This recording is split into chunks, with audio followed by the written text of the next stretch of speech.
ഇന്നത്തെ ഈ ന്യൂക്ലിയർ ഫാമിലിയിൽ അവർ അമ്മയാണ്, അവർക്ക് അതുപോലെ തന്നെ മക്കളെ കാര്യം നോക്കണം, അതുപോലെ തന്നെ അവരെ ജോലി കാര്യം നോക്കണം. സാർ, ഇന്നത്തെ കാലത്ത് ഒത്തിരി മാനസികാരോഗ്യ പ്രശ്നങ്ങൾ കൂടുന്നുണ്ട്, അതെന്തുകൊണ്ടായിരിക്കും? ഇതിനെ രണ്ട് ആസ്പെക്ട്സിൽ നമുക്ക് പറയാം. ഒന്ന്, മാനസികാരോഗ്യത്തിൻ്റെ എണ്ണം അല്ലെങ്കിൽ പ്രശ്നങ്ങൾ കൂടുന്നു.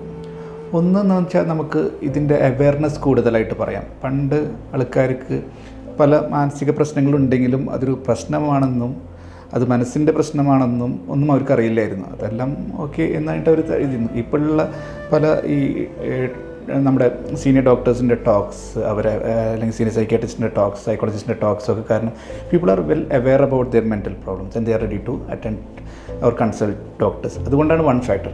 Other factor is stress. ഇപ്പോൾ ഭയങ്കര കാരണം ഇപ്പോൾ നോക്കുകയാണെങ്കിൽ ഒരു സ്ത്രീനെ തന്നെ നമുക്ക് ക്ലാസിക്കലായിട്ട് എക്സാമ്പിളായിട്ട് എടുക്കാം. പണ്ട് ഒരു സ്ത്രീക്ക് അല്ലെങ്കിൽ ഒരു അവർക്ക് വീട്ടിൽ സപ്പോർട്ടിന് പല സിസ്റ്റംസ് ഉണ്ടായിരുന്നു. അവർ അമ്മമാരുണ്ടായിരുന്നു, അല്ലെങ്കിൽ അവരെ അമ്മായിമ്മമാരുണ്ടായിരുന്നു. അപ്പോൾ അവർക്ക് പണ്ട് മാത്രത്തിൽ പല ഒരു ഹൗസ് വൈഫ് മാത്രമായിരുന്നു. ഇന്നത്തെ ഈ ന്യൂക്ലിയർ ഫാമിലിയിൽ അവർ അമ്മയാണ്, അവർക്ക് അതുപോലെ തന്നെ മക്കളെ കാര്യം നോക്കണം, അതുപോലെ തന്നെ അവരെ ജോലി കാര്യം നോക്കണം, വീട്ടുകാര്യങ്ങളും നോക്കണം.